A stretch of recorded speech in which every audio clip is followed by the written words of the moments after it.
Vérité et efficacité, deux mots-clés en forme de promesse employés par Manuel Valls dans sa déclaration de politique générale. Face à un hémicycle plein à craquer, le nouveau Premier ministre a notamment parlé allègement des charges sur les bas salaires, réforme territoriale ou encore assouplissement des rythmes scolaires. L'UMP n'a pas tardé à répondre. Pour elle, l'autorité de Manuel Valls est déjà profondément atteinte.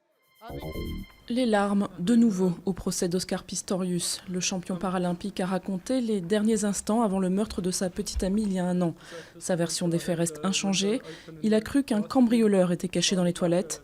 La voix brisée, l'athlète déclare ensuite « Avant de m'en rendre compte, j'avais tiré 4 coups de feu ». La crise en Ukraine, une menace pour l'économie mondiale. C'est l'avertissement lancé par le Fonds monétaire international qui craint une contagion, notamment en cas de perturbation des approvisionnements en hydrocarbures. La diplomatie, elle, est toujours mise à rude épreuve. Le secrétaire d'État américain John Kerry accuse Moscou d'avoir envoyé des agents pour créer le chaos dans l'est de l'Ukraine.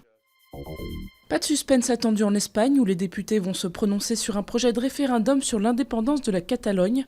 L'idée devrait être rejetée par plus de 80% des parlementaires. Mais il en faudrait plus pour décourager les nationalistes catalans. Poussés par une lame de fond dans l'opinion publique, ils veulent organiser un vote le 9 novembre avec ou sans l'accord de Madrid. Fermez les yeux, respirez. Contre le stress au bureau, ces employés américains ont trouvé la solution, la méditation. Après la pause déjeuner, c'est la pensée qui fait une pause.